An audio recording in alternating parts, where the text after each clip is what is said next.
All righty. Perfect. We are recording. Welcome to the Standard Podcast, where we raise the bar, rebuild the culture, and call out the lies or misconceptions that nobody else will. This isn't motivation. This is a movement. I'm Thomas Rowe, joined by my host, Aaron Charles, and today we're sitting down with Simon Oehlmann, founder of All Rise, an international basketball management agency built around long-term, athlete-first career development. With 20 plus years of experience negotiating and structuring international contracts and 30 years in basketball as a player, coach, and talent developer, Simon brings a rare combination of business, rigor, on and off the court, respectively. Based in Germany and working across Europe and the US, Simon guided athletes through high-stakes decisions with clarity, integrity, and focus on the person behind the performance, helping players prepare for the path to college and the NBA, and just as importantly, life beyond the game or the hard court. We're diving into the truth behind what it really takes to build identity, discipline, and legacy in sports and in life. Let's get into it. Simon, welcome to the Standard Podcast. We really appreciate it. Thank you so much. Thank you so much for inviting me and having me on your podcast. I'm honored. So awesome. That's awesome. Thank you. Of course. Simon, let's start here. Well, first of all, I just want to let the audience know that it's, when we first started Blueprint, we just kind of pulling back the curtain. We just kind of went on LinkedIn and started firing off. And Aaron actually connected with you first. And what has forged an initial business relationship has turned into a strong friendship for us. And we're Absolutely. super excited. We're super excited about, I guess you could say, crossing the pond. Well, initially, we thought we would just start off here in the U.S. We have grown into North America as far as Canada goes, and even over in Europe, we have contacts in other places other than just Germany. So it's super awesome to be able to have you on this. Thank you for taking the time. You built All Rise around long-term athlete-first career development. What does raise the standard mean to you, especially in the work you're doing with athletes navigating international basketball? Mm-hmm. I would say most importantly, raising the standard for me means choosing what's right over what's fast sometimes. It's doing the work that holds up under pressure, for example. You need the discipline, the honesty, true relationships, consistency, and not chasing the next best deal, but really think about what is the next best step for me as an athlete and as a person behind the athlete. Right. And if you do that, you will keep raising your standard, not only as an athlete, but also as a person. And if you raise your standard as a person, I think the standard of you being an athlete will follow all along. Right. And what do you think is the biggest lie or misconception you feel the culture of the basketball industry sold athletes about making it professionally or signing contracts and building a career in basketball? The biggest lie that you're being told, or maybe that you're telling yourself, if you don't pay attention, is that your value is your performance and nothing else. So, of course, every system, not only in sports, also in economy, rewards production, visibility. So it's easy to start to believe that you're only as good as your last game, your statistics, or your next contract. And that can lead to anxiety, poor decision-making, and of course, and your identity can collapse if that goes away or simply only changes, because there's always change and always will be. Right. So, yeah. So you've been in basketball for over 30 years as a player, coach, talent developer, and now agent. How do you see that the lie or misconception is playing out? And what made you say, I need to build something different in All Rise, with All Rise? Well, like I said in my answer to the last question, I think the lie shows up when athletes chase the next step too early and ignore development. If they accept deals that look good but aren't good for them on the mid or the long term. And I think the truth that should replace it is, if your identity is stable, then everything else will follow, also in your athletic career as a basketball player, because your performance is temporary. It can change, it can vary.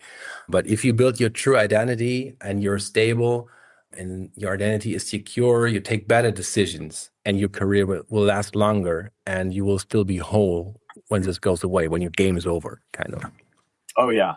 One of the things that we're discovering, and I don't think it's just here in the United States. I think it's globally with athletes. A lot of athletes, I don't think the younger athletes understand the concept of it's going to require work. There are no shortcuts, right? Right. You can't cut corners. One of the things that we're seeing in basketball, especially, is the highlight reel, the windmill dunks, and the out and so forth. And it all kind of got away from anybody who's in basketball understands and appreciates John Wooden, right? It came down to the fundamental and the basics of basketball. And I think that now what we're starting to see in the 3-on-3 that's gaining a lot of popularity is how important the fundamentals are of basketball. Exactly. Absolutely. Yeah. I totally agree.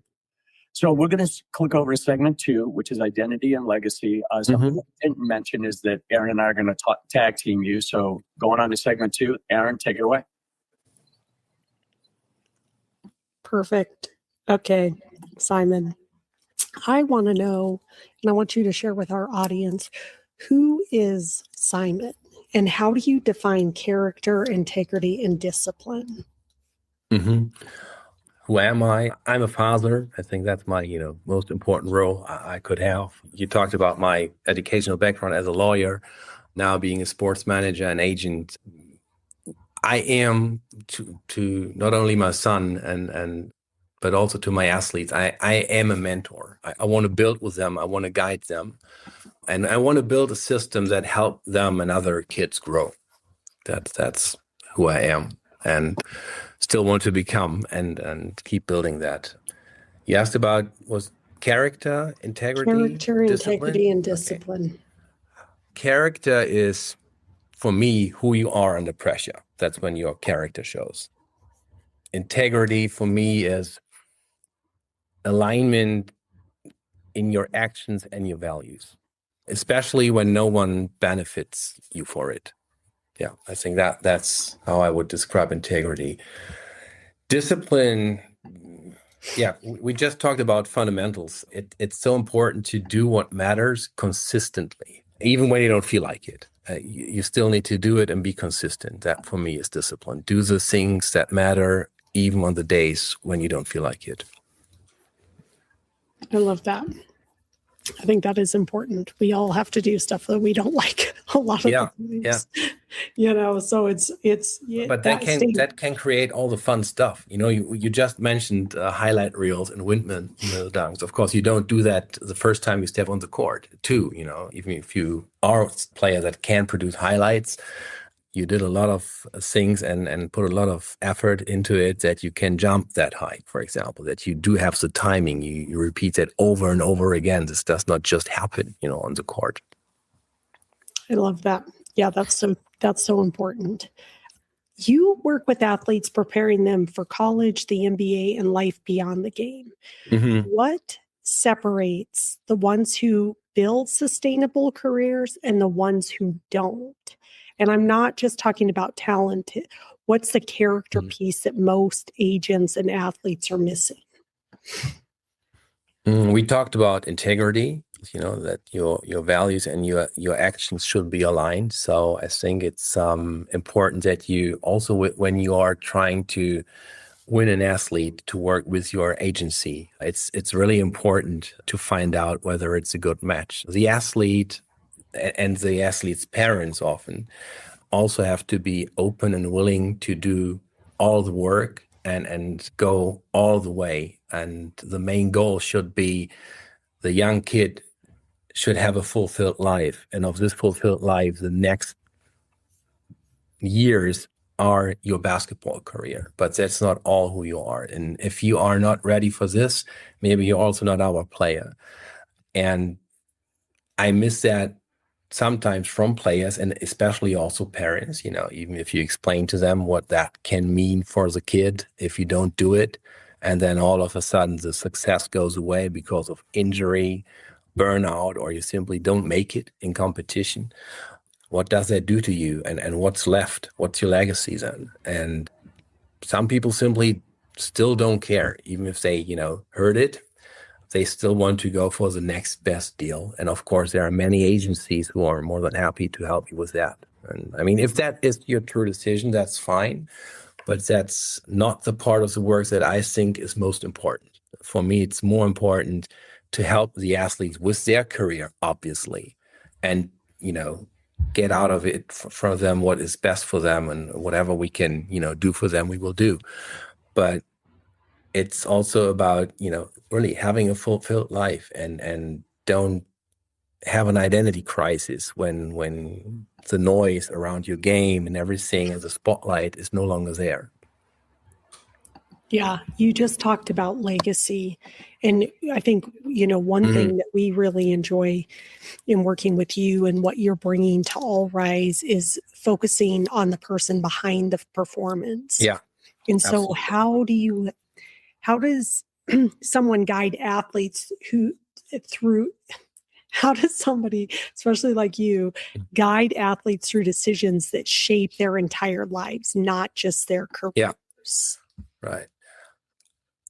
Whenever we need to take a decision in the young player's career, I think it's worthwhile to sit back and think, what does this mean on the mid and the long term?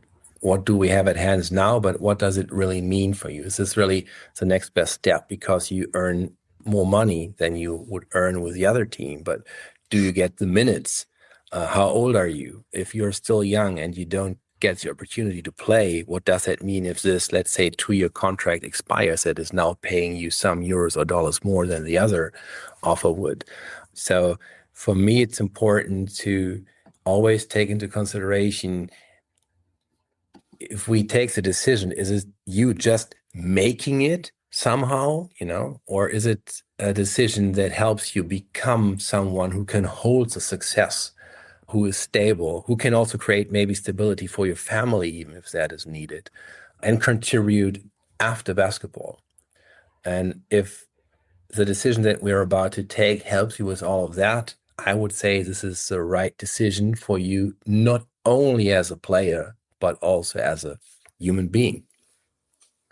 No, I love that. I think it's so important to think beyond just the moment or that, what's the long term, what are we really going for? Which can be very difficult, especially if you, feel financial pressure and everything I just mentioned, like, creating stability for your family. Of course, there are so many stakeholders often around the athletes, and I don't say they don't want to do them well, but, it can be very tempting to have money on the table, and then it's maybe really a difficult decision to say, okay, but still we think the other way where, on the short term, we don't get that as much money is still the better way to go. That's a difficult decision. And you also need a lot of, trust, and you got to be brave too, to trust your own verdict, kind of. Yep. Yeah. That discernment, that internal filter of like, what's the right decision for me? So what's one truth you wish every young basketball player and their parents understood about international basketball, professional contracts, and what it really takes to build a career? Mm-hmm. It's the quality of decisions, like I just explained. It's not about, creating the highlights and the hype and then takes the quick money, and then after a couple of years, everything is over.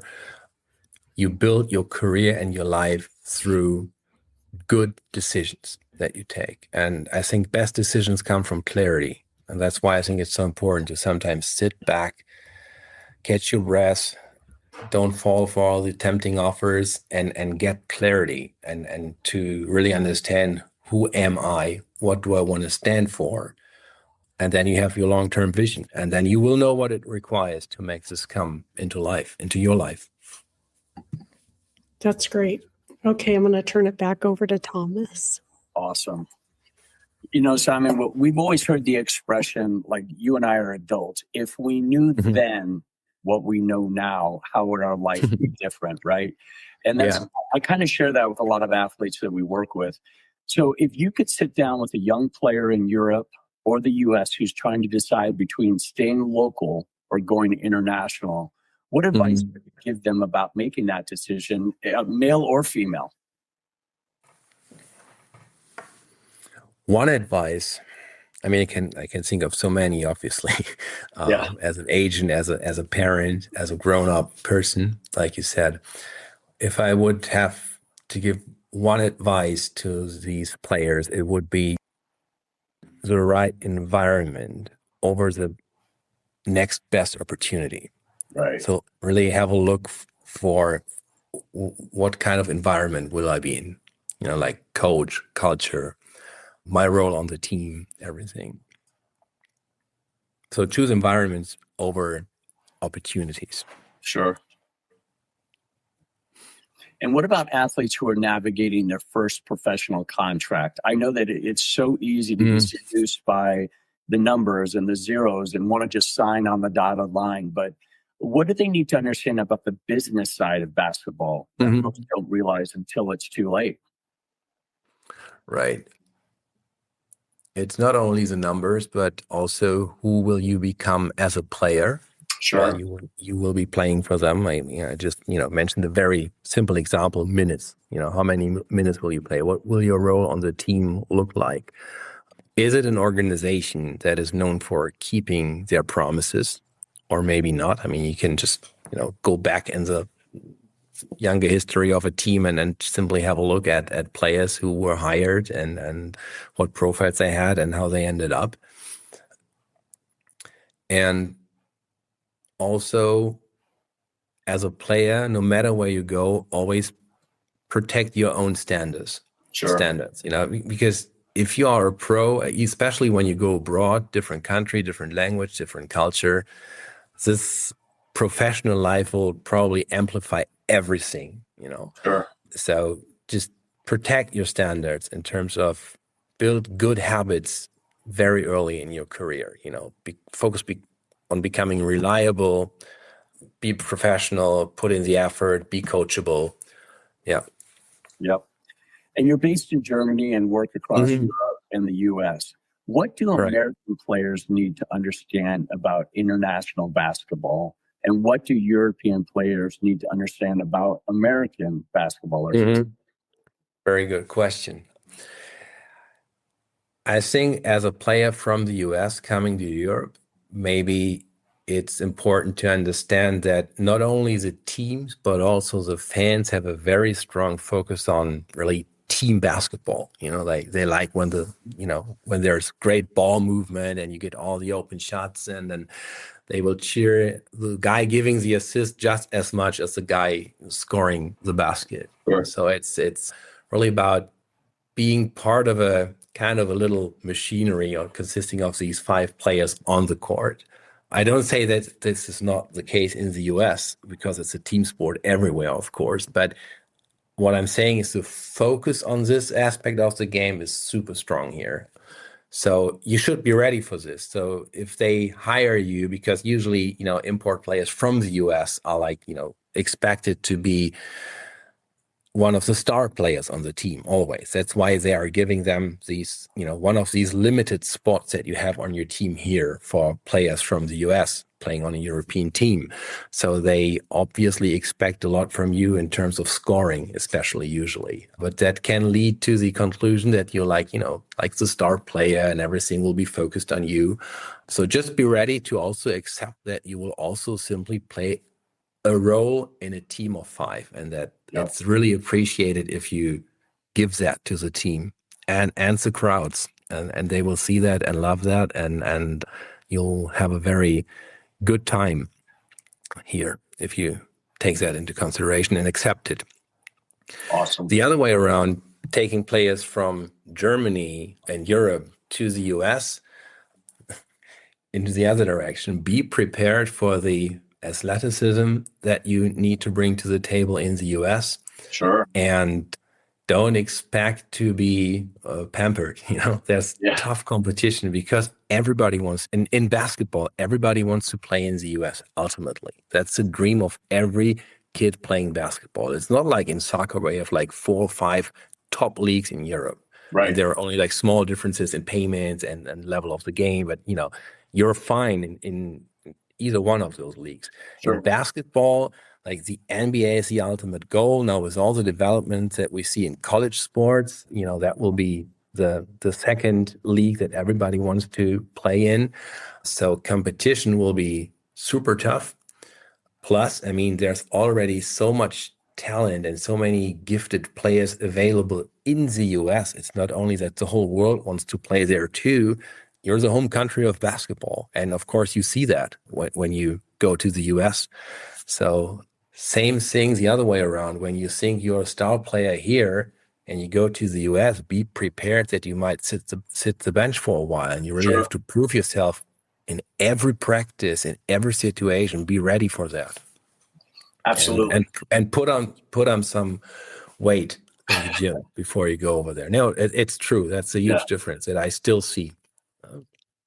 Oh, yeah. I mean, we see that with college players here that, when they come out, well, when you're in college, for the most part, you're worried about term papers. You're worried about studying for final exams. But when you're in the pros, that's what you do, is you play sports. Yeah. So it's kind of your obligation, your responsibility to put on muscle, to put on, because it is a physical game.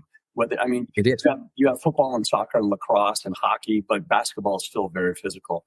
One of the things that we deal with a lot here, and I'm curious about overseas in Germany, what about for the parents? Sometimes here we have a lot of parents that live vicariously through their kids, right? What do parents need to know about supporting their athlete's career without suffocating them or making decisions based on ego instead of what's best for the student athlete or for the child?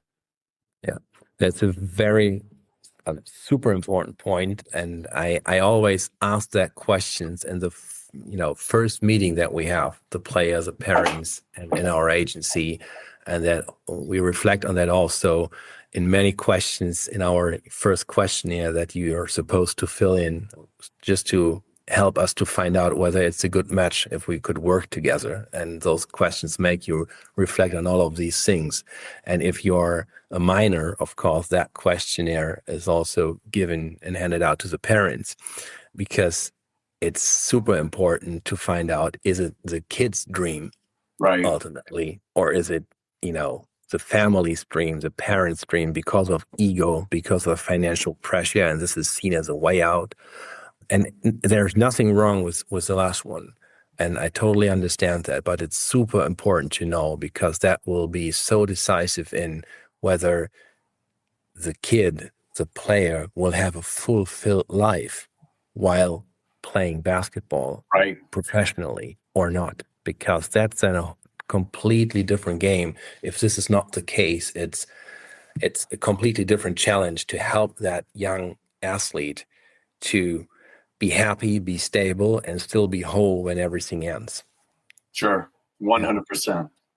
And that's all, by the way, one reason why we also, take that holistic approach when working with athletes. It's not only placing them or bringing them deals, it's developing them as a person that can include, if that is needed, to help your family. So the family will stabilize, and this will take pressure off you as a player, Sure.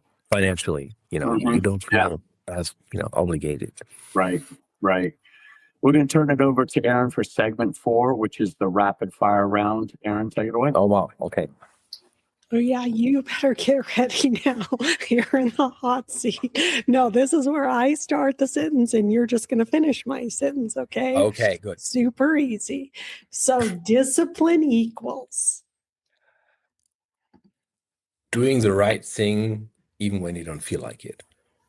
I love it. Leadership equals? Leadership for me is taking responsibility and raising others with you at the same time. I love it. The faith equals? Faith is trust the process even when you can't see the outcome yet. Yep. And what about legacy? What does legacy equal? Legacy is what remains when the game is over, literally, but also, in life. And what's one thing you would never compromise on? One thing, I can think of many, but around this sports business, I would say integrity. Got it. I love it. And what's one message, if you could put it on a billboard for the next generation of basketball players, what would it be? build the person, your personality first, and the player will follow. That's great advice. I love that. Okay, Thomas is back up. Awesome. Simon, we're getting into the closing round here, segment 5. I've got 2 questions for you. Before we wrap up, is there something we didn't touch on today that you feel like athletes, parents, or coaches need to hear about international basketball, professional contracts, or preparing for life beyond the game? It's again about this, don't chase opportunities, but, build something. I would say understand your career is nothing that just happens to you. Right. In the market. It's what you build. If you really take that decision that you're owning your career and the development of your personality, it's what you build, not what happens to you. So learn to ask better questions, seek honest mentors. I mean, that's exactly what I'm offering. And don't be afraid of the long road, actually. Right. And it's not only about reaching the highest level possible. It's about to, at the same time, become the kind of person who can stay there and will still be whole when it all ends. Okay. Yeah. Awesome. Final question. What is Simon's top 3 sports movies of all time? Oh, wow. Of all time, I love that movie Hustle with Adam Sandler. Sure. That's a great story. Top 3 sports movies. It's a bit hard for me because I know the German titles. I'm not even sure. I can translate them literally. That's giving a bit of a hard time here. Well, tell us in German, because this is great. I mean, we're going international anyway. We'll say what the English title is in the footnotes. Okay. I don't even recall the German titles. I'm sorry. I just think to think about it. I have movies on my mind, but I am not even sure about the title. There's one movie based on a true story about a wrestler who lost his legs and then still made it. I think that was awesome. That was I think Jennifer Lopez playing the mother of that young athlete. Oh, wow. I love that story. And there was one movie, of American football movie, also based on a true story, like one of those underdog stories. Sure. Where you like one guy then made it to the NFL and then one guy got injured. I think he was playing quarterback and then he took over and had like a, wonderful career as a quarterback in the NFL. Sure. I will share the titles with you as soon as we are done here. No worries. Because I'm always interested when we have guests like yourself on there, and it's interesting, somebody who's so inundated, so somebody like yourself that's surrounded with basketball, and they end up, quote, like their favorite movie is a hockey movie or a football movie. You're like, wow, I didn't see that coming. Because, the beautiful thing about sports is it transcends all cultures and all interests, right? Yes. I mean, the basic pillars and fundamentals of football are still applicable to basketball. Yeah. And it's always about the personal story behind it. That's why I also loved a movie on American football and wrestling. Right. And I don't have a clue about wrestling, to be honest. But, I still loved the story and really sympathized with it and was very moving. Yeah. Yep. I mean, for me, I've never played hockey in my life. I probably have been on ice skates 3 times my entire life. But my favorite movie is still Miracle. When the U.S., and what's so funny is that in the 1980 Olympics, everyone thinks that was the gold medal round, and it wasn't. That was just got us to the final round against Sweden, and we ended up getting the gold medal. But, there was a great quote, if we played the Russians 10 times, we'd lose 9. But it just takes that one time when a team gels together, right? And they understand the synergy and the appreciation and respect the game, you're pretty much can accomplish anything. So it's awesome. Wow. Where can people find you, Simon? Whether it's on social media, your email? It's on LinkedIn. I'm on LinkedIn with my personal name, my personal profile that also leads you to the agency. I'm on Instagram, and I do have a website, and we are creating one for the agency right now. So you will find us on the all-rise.vip. Awesome. Simon, thank you so much for sharing your story and your truth. We really appreciate it. Team, Thank you for having me and asking all these great questions. I mean, of course, what's helping me giving you the answers that you want to hear. And Absolutely. Team, if this conversation challenged you, inspired you, and made you think differently, we need you to share it, please. Send it to a basketball player navigating their future, a parent trying to make wise decisions for their athletes, or a coach helping players understand the business side of the game. This is the Standard Podcast, and this movement only grows when we raise the standard together. Talent fades, but truth endures. Let's raise the bar, rebuild the culture, and become the standard. Team, we're blueprint to blue chip. We have a 3-day reset, which is win, play, show. If you're looking to take your game up to the next level and decide whether or not this is a right fit for you, please look us up and schedule your appointment. We'll see you next time. Simon, thanks so much for joining us. Aaron, we really appreciate it.